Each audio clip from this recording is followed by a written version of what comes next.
God, I can't wait to have a bunch of shitty matches that make no sense and have absolutely no consequences. And then I'm gonna have half a dozen retired wrestlers show up and make my most popular superstars look like shit. By the time the main event comes around, everyone will be booing. It's gonna be tits. Here, man, have a Snickers. You're not you when you're hungry. Oh, cheers, mate.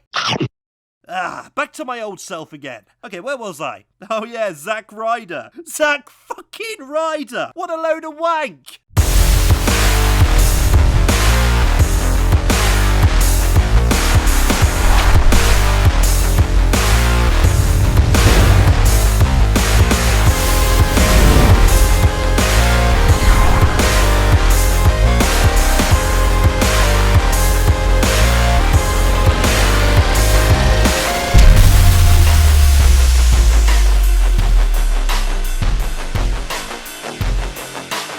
Hello, my fellow Marks, and welcome to the Wrestlemania edition of the Remark. My name's Martin, and just like the WWE, I just broke the indoor attendance record for my show, because there's a homeless guy squatting in my studio. Also, much like WrestleMania's live audience, at the end of the show I'm going to have to poke him with a stick to see if he's still alive. We get an overhead shot of the AT&T Arena, where tens of thousands of fans are struggling to get inside. No, not because of the sheer number of enthusiastic fans in attendance, but because the stadium's Wi-Fi was down and they had no backup plan in place. Speaking of suffering from having no backup plan in place, the entire WrestleMania pay-per-view, ladies and gentlemen. We go from a crowd of confused and frustrated people to a crowd of confusing and frustrating people. Renee Young, she puts the expert in the panel of experts. Booker T, he puts the paneling up for the panel of experts and then refuses to leave. Corey Graves, who is currently standing in a crowd of self-proclaimed wrestling experts. And Lita, who is definitely under the influence of something. Remember, you can't spell Lita without lit. We are here at the Kickoff. Use your hashtag to talk to us. Let's be social. Use that hashtag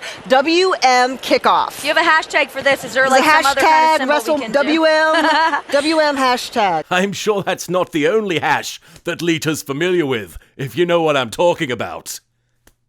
I don't know what this is. Corey Graves is standing by outside the arena amongst a seething throng of fans. Not to be mistaken for a seething thong, which is what Rikishi used to wear. It is awesome. It is exciting. There is nowhere else they would rather be. Except, you know, inside the arena, which is where they want to be, in the seats that they paid for, instead of waiting 3 hours to get inside, which is how long I waited when I was in that crowd. That's how long it took. But no, nowhere else they'd rather be. The experts are impressed by the crowd's veracity. For once, Grave Loudmouth was not heard, right? He's been muted. Hey now, don't go throwing around crazy accusations like that. The WWE would never willingly mute its own product to give an artificial idea of...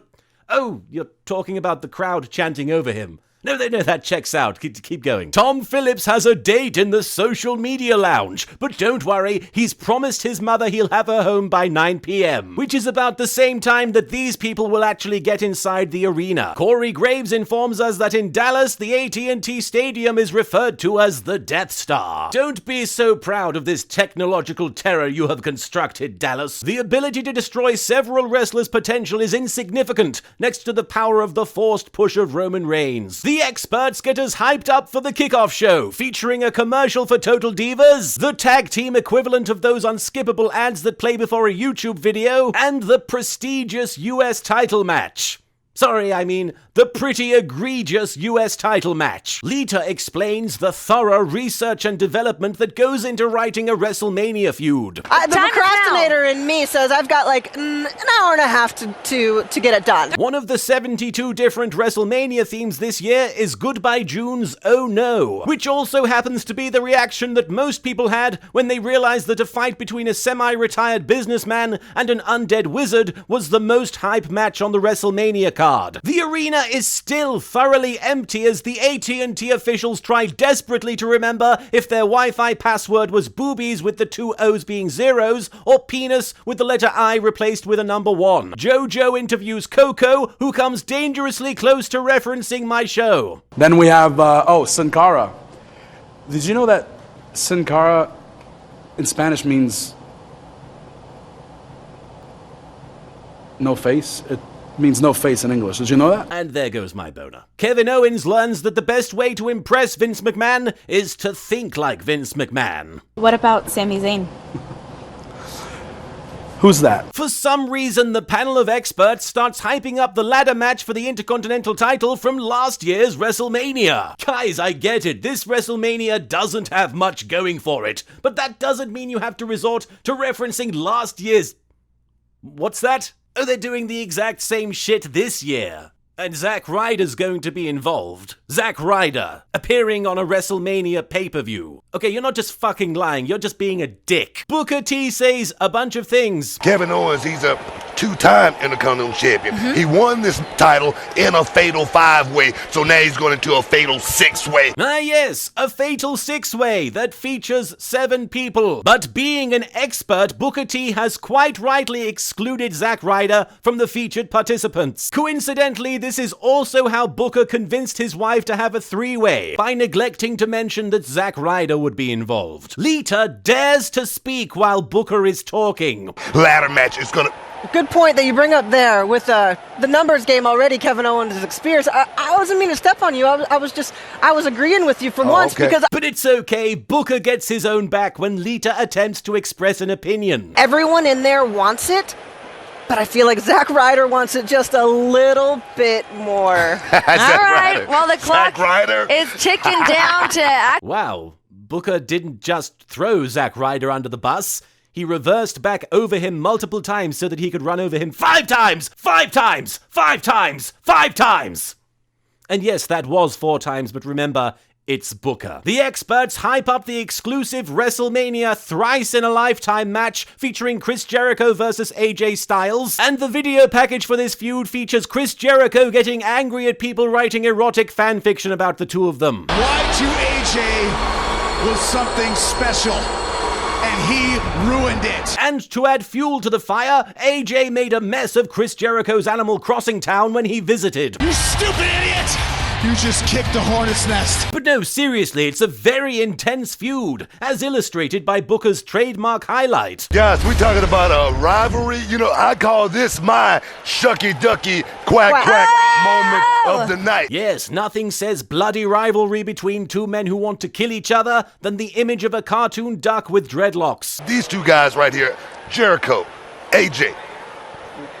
Wait a minute, where's my duck, man? You did not get any duck. I didn't get the... Lita, have you been out here for Shucky Ducky Quack Where is Quack? it? Everyone put WrestleMania on hold. Booker needs his duck. But all joking aside, Booker does do a good job of boiling the feud down. And the way I see this, it's like a love fest, almost like Donald Trump and Ted Cruz. Okay, no, bring back the cartoon duck. It was simpler. Please, he's losing focus. Bring back the cartoon duck. Renee attempts to bring the conversation back down to earth, while Booker T threatens the production team with a gun for forgetting his graphic. Lita, are you surprised that the WWE Universe jumped on that AJ Styles bandwagon so quickly, like right off the bat? Pull the trigger. Booker confuses everyone with his hip street lingo. Jericho was just trying to, what we call in the hood, trying to step on some coattails. All right, here's my... Thank God he explained that phrase is from the hood, because I'm sure we would have all been bewildered as fuck otherwise. Coattails? Who even has those outside of Harlem? Renee asks Booker to predict a winner, and he chooses AJ.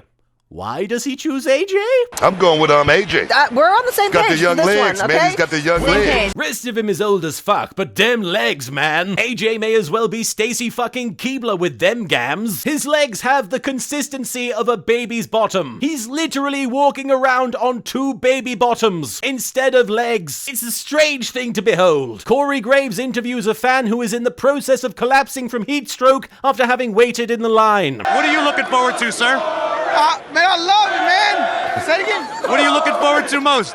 I'm looking forward to see Brock Lesnar kick some ass. Brock Lesnar, Dean Ambrose, it's going to be huge. There is a promo for the revolutionary triple threat between Charlotte, Becky Lynch, and Sasha Banks, which promises to usher forth a new era of women's wrestling into today's product. Then Lita manages to push it right back into the dark ages from whence it came with this butchering of her script notes. Seeing Charlotte in her pocket with that confidence behind her that her dad has given her since he has joined her side. Yes, he has indeed given her confidence behind her while she is in her own pocket. Do we have a spare cartoon duck for Lita?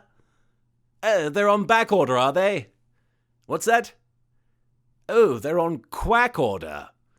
Okay, well, how about just fuck you for that joke, alright? Lita announces that the WWE have rushed their plans and are just going to air WrestleManias 33 and 34 right after this one. This is all three of their first WrestleManias. Well, given the show's running time, it certainly wouldn't surprise me. The experts promote the Andre the Giant Memorial Battle Royal, a match that typically features at least 30 men, but I'm sure the injuries haven't affected it that much. As over a dozen superstars do battle to win this monumental award. Oh, okay, somebody tell Zack Ryder he's going to be pulling double duty tonight. Zack Ryder is ticking down to act. And so is that joke, apparently. Lita translates her notes into multiple languages and then back into English.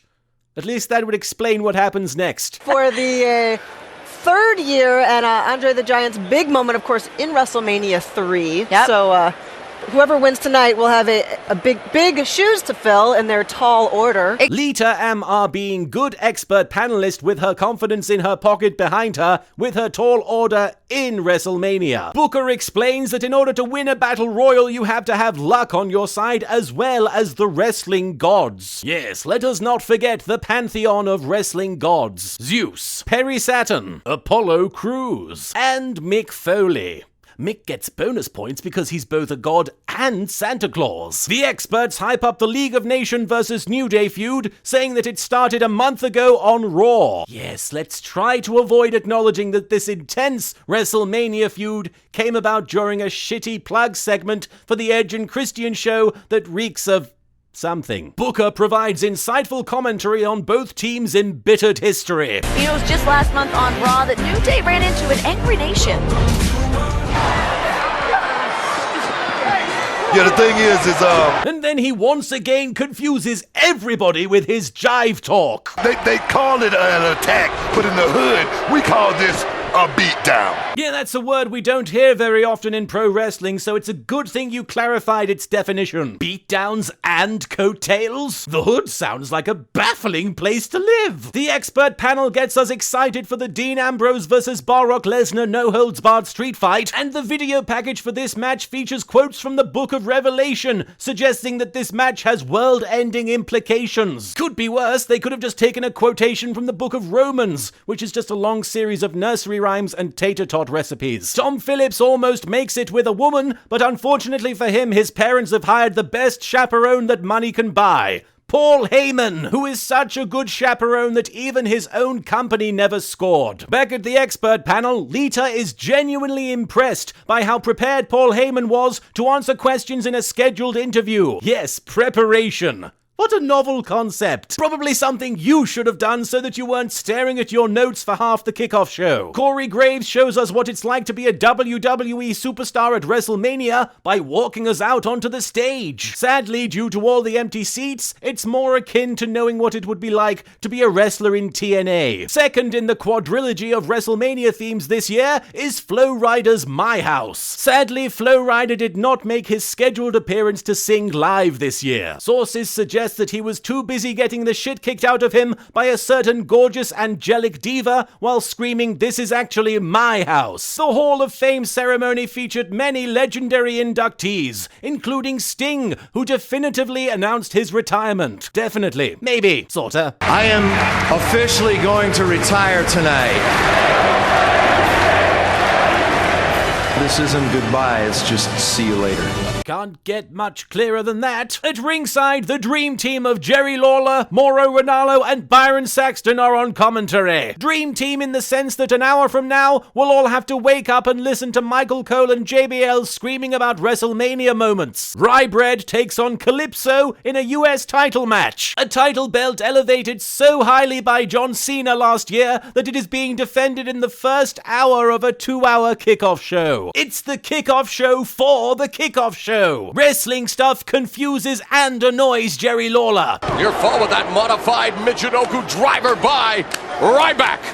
Michinoku drive. Kalisto sporting the colors of one of the most innovative competitors, the late Hayabusa, who influenced a lot of performers on the WWE roster. Hayabusa. And then he drops one of his classic zingers. I went into Kalisto's dressing room. He was getting ready. He was using chapstick as deodorant. Oh.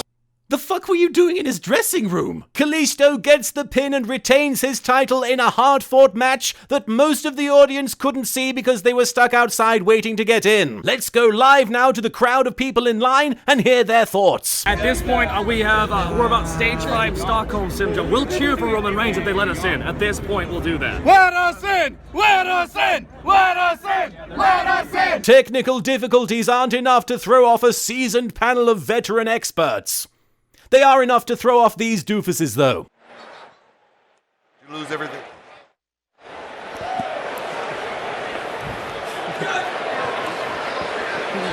We're going to be seeing everybody over on the USA Network. We are still live here with the WrestleMania Kickoff Show. Corey Graves finally reunites with the expert panel, who are currently the only people in attendance to have successfully made their way to their seats. Corey Graves, welcome. I have spent all day long roaming around AT&T Stadium. This place is unbelievable. Don't say Roman so early in the show. We're trying to save the booze to the end of the pay-per-view. The 10 Diva tag match happens to us, with Team Total Divas taking on Team Bad and Blonde, because nothing elevates the women's division quite like identifying the competitors by the color of their hair. Or, by calling them fucking divas. The announcers discuss the heated elements contained within this clusterfuck. I know these two teams aren't going to get along, but I don't even know if all the members of the two teams are going to get along during this match. As like taking 10 different flavors of hot peppers at the dinner table and seeing what happens. Right, because doing that will also make you want to rush to the bathroom and skip this match. At some point in the match, Brie Bella gets the hot tag and starts cleaning house. No, not actually cleaning house. She's physically assaulting people. Though given the state of the Divas division, I wouldn't blame you for thinking it was remarkably sexist. The match ends with Brie Bella putting Naomi in the I miss Daniel Bryan and getting the win. Following this, there is an emotional reunion between Brie and Nikki Bella, and Brie Bella gets to celebrate her retirement in the squared circle surrounded by her peers. And so obviously the production team chooses to cement this moment in time by cutting away quickly to a crowd shot outside the arena. Back at the expert panel, Booker is very impressed by all the new moves that Brie Bella has added to her arsenal. And with her sister Nikki recovering fast, it looks like her wrestling career is on the upswing. Yes, Booker, the woman who just retired seconds ago. Her career has a lot of potential. Booker has also learned that the young upstart Dynamite Kid has a promising wrestling career ahead of him as well. The expert panel are a dynamic group of friends who are comfortable working together. Never would I ever have thought we would see Shane McMahon back in a ring, let alone battling at WrestleMania for control of Raw. Hell in a cell. Crazy.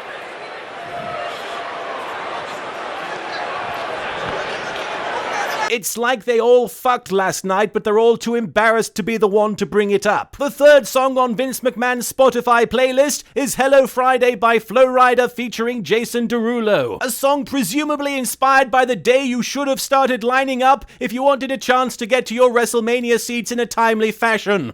I'm not bitter. The experts build up the thrilling Shane McMahon vs. Undertaker feud, a match that has more unnecessary stakes than a Texas Day Brazil. In the video package for this feud, Chris Jericho compares it to something out of Game of Thrones. Yes, in that it feels as though you need to have already read a series of novels in order to understand what the hell's going on at any time. Booker stakes his professional reputation on his prediction for this match. So pretty small stakes then, really. I predict tonight we're going to see something tonight that we have never seen in the WWE happen before, so just get ready. Turns out in the hood they have no way of saying, I don't know who the fuck will win. Lita has a groundbreaking announcement to make about the Divas division. We just saw 10 of the current divas come out here and show you what it means to compete today in this ring. Yeah, it means you get bumped to the Kickoff show. As always, Lita's mic skills are impeccable. Those three women have been very instrumental in this next evolution of women in this business, the Divas Revolution.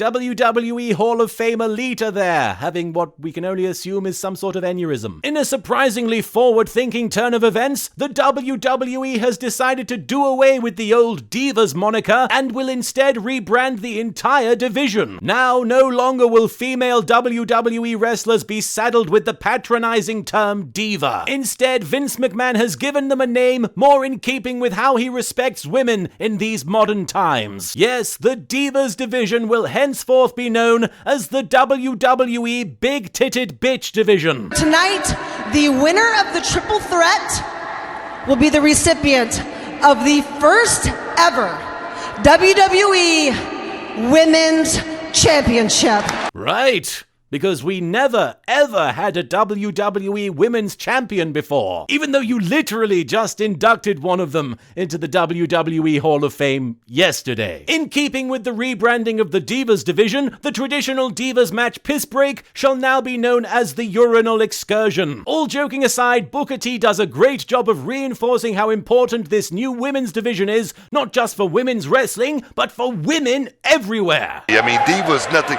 bad about the Diva, but the woman is what men want to see in the middle of that ring. It's been about 5 minutes and already Booker has degraded it beyond recognition. Speaking of degradation, the Unos take on the Dudley Do-Rights in a vicious bout that has fans on their feet screaming for more. Oh no, wait, that's just the thousands of people stuck in the arena's lobby trying to get to the lower levels who can't because of AT&T Stadium's poorly thought out wristband policy. Byron Saxton is quick to point out that the Dudleys are no longer playing to the fans or using the tables in their matches. Shortly thereafter, the Dudleys do all their old popular spots and try to put the Usos through tables. The Usos put the Dudleys onto tables and hit them with a couple of splashes, and much like the audience's interest in this match, the tables don't hold up. Back at the panel, the experts are doing their damnedest to get us hyped up for the WrestleMania main event. Roman Reigns taking on Triple H for the WWE title. Booker T goes as far as to call Roman Reigns controversial. Yes, the pretty boy ex-football player with a vanilla personality who quotes Jack and the Beanstalk is the definition of controversy. Move over, Steve Austin, with your middle finger flipping and your beating up on the authority figures. Roman Reigns is here to cause some trouble. This feud's video package features Roman Reigns discussing what it means to be a hero. In life, my number one goal is to be a good man and to help people. Right, just like every time you've helped your BFF Dean Ambrose every time he's needed it. Like at the Rumble, or any of the dozens of times that Brock Lesnar has kicked the shit out of him in the past 2 months. Or tonight, how about tonight? Maybe? No? Too busy being a good man who's trying to help people. Okay, I gotcha. WrestleMania opens with the American National Anthem, sung by Fifth Harmony to a fifth of the people who paid to get into the arena. The nostalgic opening video features some of the many legends who have wrestled at WrestleMania in the past, such as Andre the Giant, Ultimate Warrior, and Hulk Triple H. The video is narrated by Kelsey Grammer, who after starring in X-Men 3 and Transformers 4, was dared by Vince McMahon to sink even lower. It's made even more appropriate by the fact that after tonight's main event, the fans will be tossing salads and scrambled eggs into the ring in frustration. WrestleMania 32 officially begins. But have you ever wondered what the Japanese version of WrestleMania translates to? Michael Cole has you covered. It is the night legends show youthful exuberance. Team 4 stars Lanipator takes on Adolf Hitler, an underrated Neil Gaiman novel, Frank Miller's Sin Cara, The Viz, Kevin Owens' rival number 34, and Zack Ryder is ticking down to... Yes, him. Michael Cole manages to both elevate and bury the Intercontinental title in the space of a single sentence. This is all about the prestigious 37-year-old Intercontinental Championship, held 4 times, Byron, by this man, The Miz. The announcers can't help but notice that the odds aren't in favor of Kevin Owens in this match. Or are they? Terrible statistical advantage for the champion here tonight. Yes, what a terrible advantage he has. Just awful. I only hope that he can survive this cakewalk. Sami Zayn and Kevin Owens start the match punching each other square in the face and do not stop until WrestleMania is long over. Meanwhile, earlier in the night, Sin Cara managed to botch what kind of gimmick match he was in. Sin Cara said before this match, I got nothing to lose. I'm going to leave it all out on the table. It's Dolph Ziggler's party, and he'll super kick if he wants to. Whoa, super kick. Super kick. Oh, Ziggler again. And Dolph. quite the rival. And then Byron Saxton and JBL take a break from doing commentary to marathon Naruto episodes. That's the biggest frog I've ever seen. That's ridiculous. Due to Kevin Owens' terrible statistical advantage, Zack Ryder is ticking down. ends up winning. For once, because he celebrates his first and potentially last WrestleMania moment in the ring with his father, who is wearing a Superman shirt, making this easily the most enjoyable thing featuring Superman to have come out in the last 2 months. JBL is excited because Amazon Prime shipped his favorite Hilary Duff movie with no delays. We didn't have to wait long for a Cinderella story. Dreams come true. Well, that's it for part 1 of the WrestleMania 32 Mark Remark. In order to properly simulate the WrestleMania experience, I'm going to ask all of you to stand outside in the burning sun while you wait for part 2. Remember to post if you're dying of heat stroke in the comments. See you then.